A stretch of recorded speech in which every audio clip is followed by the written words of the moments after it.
بسم الله الرحمن الرحيم. وعن أبي يحيى صهيب بن سنان الرومي رضي الله تعالى عنه قال قال رسول الله صلى الله عليه وسلم عجبا لأمر المؤمن إن أمره كله له خير وليس ذلك لأحد إلا للمؤمن إن أصابته سراء شكر فكان خيرا له وإن أصابته ضراء صبر فكان خيرا له او كما قال رسول اللہ صلی اللہ علیہ وسلم. حضرت صہیب رومی رضی اللہ تعالیٰ عنہ سے روایت ہے، فرماتے ہیں کہ رسول اللہ صلی اللہ علیہ وآلہ وسلم نے ارشاد فرمایا کہ مومن کا معاملہ بڑا عجیب ہے، کیونکہ اس کے معاملے کے اندر اس کے لیے خیر ہی خیر ہوتی ہے. وَلَيْسَ ذَلِكَ لِأَحَدٍ إِلَّا لِلْمُؤْمِنِ، اور یہ صرف خاصیت مومن کے لیے ہے کہ مومن کے ہر معاملے میں اس کے لیے انجام کے اعتبار سے خیر ہی خیر ہے. چنانچہ تفصیل بیان فرمائی کہ ان اصابتہ سراء شکر فکان خیرا لہ، اگر مومن کو خوش کن بات پہنچتی ہے تو اس پہ اللہ کا شکریہ ادا کرتا ہے تو یہ انجام کے اعتبار سے اس کے لیے بہت بہتر ہے. وَإِنْ أَصَابَتْهُ ضَرَّاءُ صَبَرَ فَكَانَ خَيْرًا لَهُ، اور اگر اس کو کوئی تکلیف دہ چیز پہنچتی ہے تو اس پہ صبر کرتا ہے تو اس میں بھی انجام کے اعتبار سے اس کے لیے بہتری ہی بہتری ہے. آپ حضرات جانتے ہیں کہ یہ جو دنیا ہے یہ دنیا فانی ہے، اور اس دنیا کے اندر انسان کی دو ہی حالتیں ہو سکتی ہیں، اس سے زیادہ کوئی اور حالت نہیں ہے. یا تو انسان خوشی کی حالت میں ہے یا انسان غمی کی حالت میں ہے، اور یہ دونوں حالتیں اللہ کی طرف سے ہوتی ہیں اور یہ آزمائش ہوتی ہیں.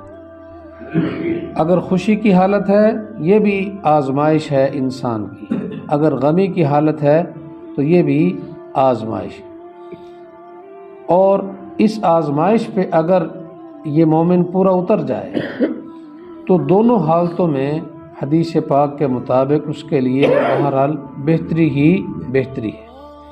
اور وہ دونوں حالتیں اگر خوشی کی حالت ہو تو دین اسلام کے اندر تعلیمات یہ ہیں کہ پھر اترائے نہ، اکڑ فو نہ دکھائے اور اپنے زور بازو کا نتیجہ اس کو نہ سمجھے، بلکہ اللہ جل شانہ کا رحم، اللہ کا فضل اور اللہ کا کرم سمجھتے ہوئے اللہ تعالیٰ کی اس نعمت پہ اللہ کا شکریہ ادا کرے. اور اگر اس کو کوئی تکلیف پہنچتی ہے تو اس میں بھی دینی تعلیمات موجود ہیں کہ بجائے جزا فضا کرنے کے، اللہ کی نعمتوں کی ناشکری کرنے کے، اللہ کا نعوذ باللہ من ذالک شکوہ شکایات کرنے کے، جو ایک تعلیم ہے وہ یہ ہے کہ صبر کرے. اب جب بندہ اس آزمائش پہ پورا اترتا ہے تو اللہ جل شانہ اس کے لیے آسانی کا معاملہ پیدا فرما دیتے ہیں. اور ہمیں اپنا یہ عقیدہ بنا لینا چاہیے، بلکہ یہ عقیدہ ہے ہمارا کہ اللہ رب العزت کسی انسان کو اس کی طاقت سے زیادہ تکلیف نہیں دیتے. لا یکلف اللہ نفسا الا وسعها. اور یہ بھی پکی بات ہے کہ یہ دنیا یہ دار البقاء نہیں ہے، یہ دار الفنا ہے. تو یہاں چل چلاؤ تو رہے گا، یہاں جانا اوپر والوں نے جانا تو نیچے والوں نے ان کی جگہ لینی ہے، پھر نیچے والے اوپر والے ہو جائیں گے، پھر ان سے جو نیچے والے ہیں انہوں نے ان کی جگہ لینی ہی لینی ہے. یہ انسان کے بس میں نہیں. لہٰذا جو خوشی کی حالت ہو تو اس میں بھی اللہ کو نہ بھولا جائے، غمی کی حالت ہو تو اس میں بھی اللہ کو نہ بھولا جائے. اسی کو کہا جاتا ہے رضا بالقضاء، یعنی اللہ نے جو تقدیر لکھ دی ہے اللہ تعالیٰ کی اس تقدیر پہ بندہ راضی ہو جائے. اور اسی کو کہا والقدر خیرہ وشرہ من اللہ تعالیٰ، کہ اچھی بری تقدیر کس کی طرف سے ہے؟ اللہ کی طرف سے. یعنی خوشی اور غمی کی کیفیات یہ سب کس کی طرف سے ہیں؟ اللہ تعالیٰ کی طرف سے ہیں. بعض اوقات انسان کسی تکلیف میں مبتلا ہوتا ہے اور اللہ رب العزت اصل میں اس کے درجات بلند کرنا چاہ رہے ہوتے ہیں، یا اللہ رب العزت اس کو کسی بڑی آزمائش اور بڑی تکلیف سے بچانا چاہ رہے ہوتے ہیں. اللہ جل شانہ کا ارشاد ہے وَعَسَىٰ أَن تَكْرَهُوا شَيْئًا وَهُوَ خَيْرٌ لَكُمْ. قریب ہے کہ تم ایک چیز کو ناپسند سمجھ رہے ہو لیکن انجام کے اعتبار سے وہ تمہارے لیے بہتر ہو. وَعَسَىٰ أَن تُحِبُّوا شَيْئًا وَهُوَ شَرٌّ لَكُمْ، اور قریب ہے کہ تم ایک چیز کو بڑا پسند کر رہے ہو اور انجام کے اعتبار سے وہ تمہارے لیے اچھی نہ ہو۔ اللہ نے فرمایا وَاللَّهُ يَعْلَمُ وَأَنْتُمْ لَا تَعْلَمُونَ، اللہ کو پتہ ہے، تمہیں پتہ نہیں ہے کہ تمہارے لیے اللہ نے کیا کیا فیصلے کیے ہوئے ہیں، یہ اللہ کے علم میں ہے، تمہارے علم میں نہیں ہے۔ تو جو فیصلے اللہ نے کیے ہیں ان پہ سر خم تسلیم کر لینا چاہیے، اسی کو رضا بالقضاء کہا جاتا ہے۔ حضرت سعید ابن مسیب رحمۃ اللہ تعالی علیہ جو کہ ایک مشہور تابعی گزرے ہیں، ان کے حوالے سے ایک واقعہ نقل کیا گیا ہے کہ حضرت لقمان علیہ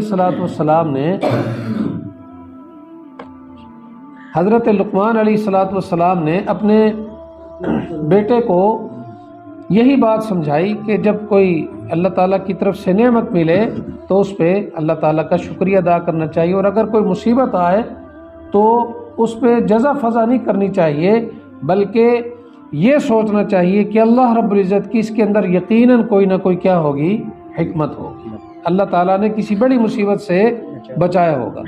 تو ان کے بیٹے نے کہا کہ ابا جان مجھے یہ بات سمجھ میں نہیں آتی جب تک کہ میں اس کا مشاہدہ نہ کروں۔ تو حضرت لقمان حکیم نے کہا کہ چلیں ٹھیک ہے، جو وقت کے پیغمبر ہیں ان کی طرف سفر کر کے جاتے ہیں اور ان سے یہ ساری بات معلوم کرتے ہیں۔ تو دونوں باپ بیٹوں نے سامان تیار کیا، سواری تیار کی اور سامان لاد کے سواری پہ سوار ہو گئے، حتیٰ کہ کسی ایک صحرا کے اندر گھس گئے۔ اب جب صحرا کے اندر گھسے تو گرمی کا موسم تھا شدید، چلتے رہے اور حتیٰ کہ کھانا پینا کیا ہو گیا، ختم ہو گیا، اور جو سواریاں تھیں وہ بھی تھکاوٹ سے کیا ہو گئی، نڈھال ہو گئی، انہوں نے بھی چلنے سے آگے انکار کر دیا، تو وہ سواری کو چھوڑ کر پیدل ہی چل پڑے۔ ابھی وہ چل ہی رہے تھے کہ ان کے بیٹے کے پاؤں پہ ایک بڑی نوکیلی سی ہڈی لگی کہ وہ ہڈی اس پاؤں کے آر پار ہو گئی۔ یہ پہلے ہی بیچارے نڈھال تھے بھوک اور پیاس کی وجہ سے اور لمبے سفر کی وجہ سے، اتنا جب یہ زخم ہوا تو اس سے مزید ان پہ غشی طاری ہو گئی۔ تو حضرت لقمان نے جو اپنا پٹی مرہم پٹی وغیرہ کرنا تھا وہ کیا۔ اتنے میں ایک گھوڑے پر سفید لباس میں سوار ایک شخص آتا ہے اور وہ یہ کہتا ہے کہ میں جبرائیل ہوں اور اللہ کی طرف سے مجھے یہ جو جس بستی کی طرف تم جا رہے تھے اس بستی کے اوپر عذاب بھیجنے کے لیے مجھے اللہ رب العزت نے نازل کرنے کے لیے بھیجا ہے۔ تو میں نے یہ ہڈی رستے میں اللہ کے حکم سے رکھ دی تھی تاکہ یہ پاؤں پہ تکلیف ہو اور آپ اس بستی کے اندر نہ جا سکیں۔ تو دیکھو اب یہ چھوٹی تکلیف تھی، تو وہ جو بڑی تکلیف ہے یہ چھوٹی تکلیف دے کے بڑی تکلیف سے اس کو بچایا گیا۔ تو خلاصہ یہ ہے، یہ بات ذکر کرنے کا مقصد یہ ہے کہ اللہ تعالیٰ کی حکمت اللہ ہی بہتر جانتا ہے، لہٰذا ہر حال کے اندر اللہ تعالیٰ کی رضا پہ راضی رہنا چاہیے۔ خوشی ہو اس کو بھی اللہ کی نعمت سمجھ کر ایکسیپٹ کریں اور آپے سے باہر نہ ہو، اور اگر غمی ہو تو اس کو بھی اللہ تعالیٰ کی رضا سمجھ کے قبول کریں اور جزا فضا نہ کریں۔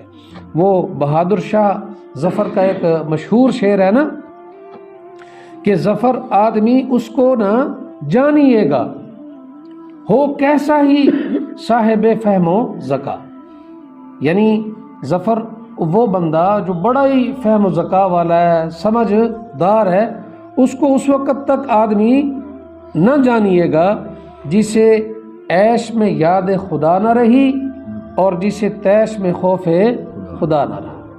جو عیش میں اللہ کو یاد کرتا رہے اور خوف میں بھی اللہ تعالیٰ سے، غمی میں بھی اللہ تعالیٰ سے ڈرتا رہے، اصل بندہ یہ ہے۔